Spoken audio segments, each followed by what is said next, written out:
মোহাম্মদপুরে এমন একটা আন্ডাররেটেড প্লেস দেখাবো যেখানে আমি কিন্তু বেশ অনেক যাই। বলছি সুশিয়াগির কথা। জায়গাটা বেশ ছিমছাম, লোকেশন কিন্তু খুবই ইজি। মোহাম্মদপুর কেন্দ্রীয় মসজিদের ঠিক অপোজিটে। তাদের মেনুতে বেশ ভালো জাপানিজ অ্যান্ড থাই অপশন রয়েছে। আর আপনি যদি সুশি অর্ডার করে থাকেন তাহলে কিন্তু আপনার সুশিগুলো একদম আপনার সামনেই বানায় দিবে।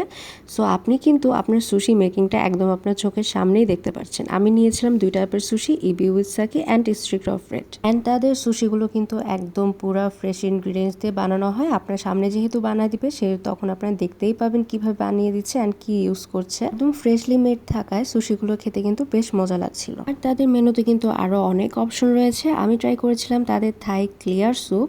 এটাতে সি ফুডের পরিমাণ অনেক বেশি ছিল আর টেস্টটা বেশ রিফ্রেশিং ছিল। অ্যান্ড কোয়ান্টিটি কিন্তু আপনারা ইজিলি 3 থেকে 4 জনের সাথে শেয়ার করতে পারবেন। সুইমাই থেকে নিয়েছিলাম তাদের চিকেন সুইমাইটা। সাইজটা কিন্তু বেশ বড় আর চিকেনের ফিলিং কিন্তু বেশ ভরপুর ছিল। আর তাদের মাকি রোলটাও কিন্তু মাস্ট ট্রাই অপশনের মধ্যে এক। মেইনসের মধ্যে আমার all time favourite seafood fried rice আর নেই, আর সাথে তাদের চিকেন বেজি লিফটা নেই, কারণ তাদের এটার রাইসের পোর্শন খুবই ভালো। 3 থেকে 4 জন ইজিলি শেয়ার করতে পারবে। আর আমার এটা পার্সোনাল খুবই ফেভারিট। আর তাদের বেন্তোর মধ্যে আমি নিয়েছিলাম তাদের সাকুরা ফ্লেম রাইসের সাথে কিছু সুশি অপশনের সাথে। এই বেন্তোটা কিন্তু পারফেক্ট একটা একজনের জন্য মিল। মাস্টার র্যামেন অপশনের মধ্যে কিন্তু সুশিয়াকি স্পেশাল সি ফুড র্যামেনটা কিন্তু একটা পারফেক্ট মিল।